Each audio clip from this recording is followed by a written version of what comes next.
Welcome to Noctera by Sindhu. ಎಲ್ಲರಿಗೂ ನಮಸ್ಕಾರ.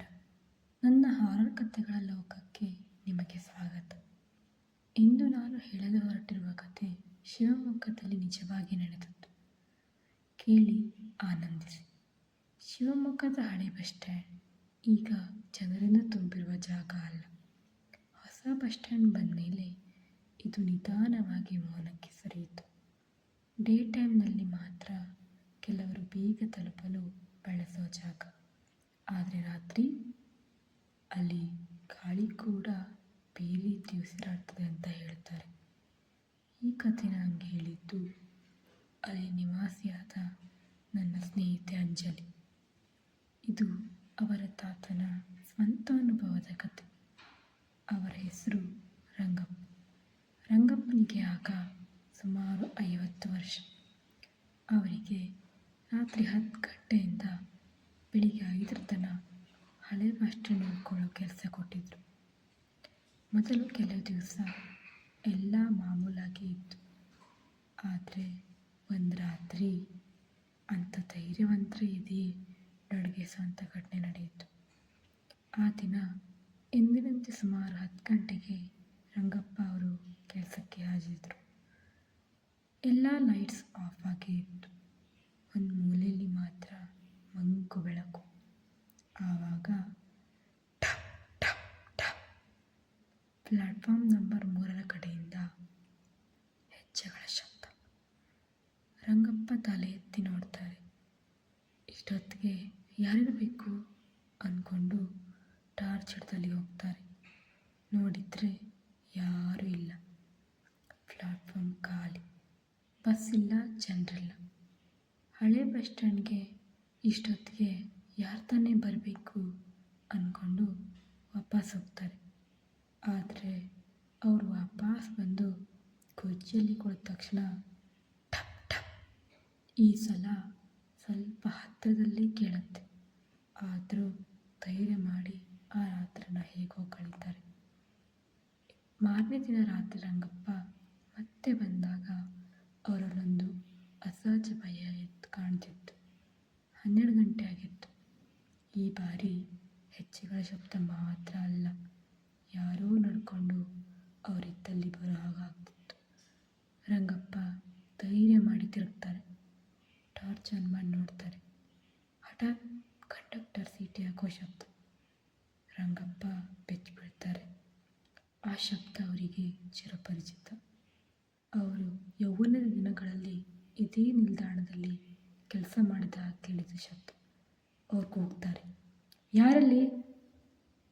ಯಾವ ಉತ್ತರ ಇಲ್ಲ. ಆದರೆ ನಿಧಾನವಾಗಿ ಹೆಜ್ಜೆಗಳು ಅವ್ರ ಹಿಂದೆ ಬರ್ತಾ ಇತ್ತು.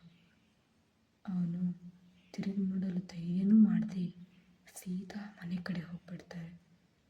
ಮಾರನೇ ದಿನ ರಂಗಪ್ಪ ಕೆಲಸಕ್ಕೆ ಹೋಗಬಾರ್ದು ಅಂತ ಅವ್ರ ಮನಸ್ಸೇ ಅವರಿಗೆ ಹೇಳ್ತಿತ್ತು. ಆದರೆ ಕೆಲಸದಲ್ಲಿ ಪ್ರಾಮಾಣಿಕನಾಗಿದ್ದ ರಂಗಪ್ಪನಿಗೆ ಹೋಗಲೇಬೇಕಾಯಿತು.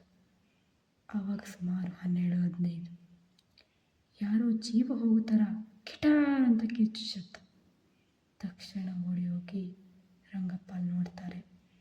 ನೋಡಿದ ತಕ್ಷಣ ಅಲ್ಲೇ ಪ್ರಜ್ಞೆ ತಪ್ಪಿ ಬಿದ್ದುಬಿಡ್ತಾರೆ. ಅಷ್ಟಕ್ಕೂ ಅಲ್ಲಿ ಅವ್ರು ನೋಡಿದ್ದಾದರೂ ಏನು? ಮಾರನೇ ದಿನ ಬೆಳಿಗ್ಗೆ ಅವರಿಗೆ ಎಚ್ಚರ ಆಗಿತ್ತು. ಎದ್ದು ಸುತ್ತಮುತ್ತ ಕೂಡ ನೋಡದೆ ಹಾಗೇ ಮನೆ ಕಡೆ ಓಡೋಗ್ತಾರೆ. ಆ ಕೆಲಸಕ್ಕೂ ರಾಜೀನಾಮೆ ಕೊಟ್ಬಿಡ್ತಾರೆ. ಆದರೆ ರಂಗಪ್ಪ ರಾತ್ರಿ ಮನೆಯಲ್ಲಿ ಮಲಗಿದ್ದಾಗ ಕಿವಿಯ ಬಳಿ ಬಸ್ ಬರೋ ಸಮಯ ಆಯಿತು ಅನ್ನೋ ಪಿಸು ಮಾತು. ಅಂದಿನಿಂದ ಅವರಿಗೆ ಜೀವನವೇ ಬೇಡ ಅನ್ನೋ ಹಾಗೆ ಕೆಟ್ಟ ಕನಸು ಬೀಳೋಕ್ಕೆ ಶುರು ಆಗುತ್ತೆ. ಮನೆಯವರಿಗೆಲ್ಲ ಅವ್ರ ಸ್ಥಿತಿ ನೋಡಿ ಏನಾಯಿತು ಅಂತ ಒತ್ತಾಯ ಮಾಡಿ ಕೇಳ್ತಾರೆ. ಆ ದಿನ ಅವರಲ್ಲಿ ಏನಾಯಿತು ಅಂತ ಹೇಳೋಕ್ಕೆ ಶುರು ಮಾಡ್ತಾರೆ. ಯಾರೋ ಕಿರುಚು ಶಬ್ದಕ್ಕೆ ರಂಗಪ್ಪ ಅಲ್ಲೋಗಿ ನೋಡಿದಾಗ ನೆಲ ಪೂರ್ತಿ ರಕ್ತದಿಂದ ತುಂಬೋಗಿತ್ತು. ಹಾಗೆ ಮುಂದೋಗಿ ನೋಡಿದರೆ ರುಂಡವಿಲ್ಲದ ದೇಹ. ಅವರಿಗೆ ಕೈ ಮುಂದೆ ಮಾಡಿ ಬಾ ಬಾ ಅಂತಿತ್ತು. ಅದೇ ಎದುರುಂಡವು ಅವ್ರನ್ನ ನೋಡಿ ಜೋರಾಗಿ ನಗ್ತಿತ್ತು. ಇದನ್ನು ನೋಡಿದ ರಂಗಪ್ಪ ಭಯದಲ್ಲಿ ಅಲ್ಲೇ ತಪ್ಪಿ ಬಿದ್ದುಬಿಡ್ತಾರೆ. ಇದಿಷ್ಟನ್ನು ಕೇಳಿದ ಮನೆಯವರಿಗೆ ಕೊಳತಲ್ಲೇ ನಡ್ಕ. ಅಂದಮೇಲೆ ರಂಗಪ್ಪನ ಪಾಡು ಕೇಳಬೇಕೆ.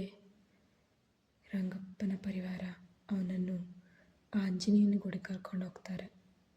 ಅಲ್ಲಿ ಹೋಗಿ ಬಂದಮೇಲೆ ಅವರಿಗೆ ಆ ಥರ ಕೆಟ್ಟ ಕನಸು ಬೀಳೋದು ನಿಂತೋಗುತ್ತೆ. ಆದರೆ ರಂಗಪ್ಪನ ಮೊಮ್ಮಗ ರಾಹುಲ್ಗೆ ಕುತೂಹಲ ಆಗುತ್ತೆ. ಹಾಗಾಗಿ ಅಲ್ಲೇ ಬಸ್ ಸ್ಟ್ಯಾಂಡ್ ಬಳಿ ಸ್ವಲ್ಪ ದೂರದಲ್ಲಿರೋ ಚಹಾ ಅಂಗಡಿ ಹತ್ರ ಹೋಗಿ ಆ ಬಸ್ ಸ್ಟ್ಯಾಂಡ್ ಬಗ್ಗೆ ವಿಚಾರಿಸ್ತಾನೆ. ಅವಳು ನಿಗೂಢವಾಗಿ ಹೇಳ್ತಾಳೆ, ಅಲ್ಲಿ ಒಬ್ಬ ಕಂಡಕ್ಟರ್ ಅಪಘಾತದಲ್ಲಿ ಸತ್ತಿದ್ದ. ರಾತ್ರಿ ಡ್ಯೂಟಿ ಮುಗಿಸಿ ಮನೆಗೆ ಹೋಗೋಕೆ ಮುಂಚೆ ಕೆಳಗೆ ಬಿದ್ದ. ಯಾರೂ ನೋಡಲೇ ಇಲ್ಲ. ಅವನ ರುಂಡ ದೇಹ ಎಲ್ಲ ಬೇರೆ ಬೇರೆಯಾಗಿ ಬಿದ್ದಿತ್ತು. ಅಂದಿನಿಂದ ರಾತ್ರಿ ಆ ಪ್ಲ್ಯಾಟ್ಫಾರ್ಮ್ನಲ್ಲಿ ಕಂಡಕ್ಟರ್ ಇನ್ನೂ ಡ್ಯೂಟಿಯಲ್ಲೇ ಇದ್ದಾರೆ ಅನ್ನೋ ಮಾತು ಇಂದಿಗೂ ರಾತ್ರಿ 11 ಗಂಟೆಯಿಂದ 12 ಗಂಟೆ ಮಧ್ಯೆ ಪ್ಲ್ಯಾಟ್ಫಾರ್ಮ್ ನಂಬರ್ 3 ಹತ್ರ ಹೋದರೆ ಹೆಜ್ಜೆಗಳ ಶಬ್ದ ಕೇಳಿಸ್ತದೆ ಅಂತ ಹೇಳ್ತಾರೆ. ನೀವು ಏನಾದರೂ ಶಿವಮೊಗ್ಗಕ್ಕೆ ಹೋದರೆ ಅಲ್ಲಿಗೆ ಮಾತ್ರ ಹೋಗಲೇಬೇಡಿ. ಈ ಕಥೆ ಏನಾದರೂ ನಿಮಗೆ ಇಷ್ಟ ಆದಲ್ಲಿ ನನ್ನ ಚಾನಲ್ನ ಸಬ್ಸ್ಕ್ರೈಬ್ ಮಾಡಿ ಹಾಗೂ ಅಲ್ಲೇ ಇರೋ ಬೆಲ್ ಐಕಾನ್ನ ಪ್ರೆಸ್ ಮಾಡಿ. ಧನ್ಯವಾದಗಳು.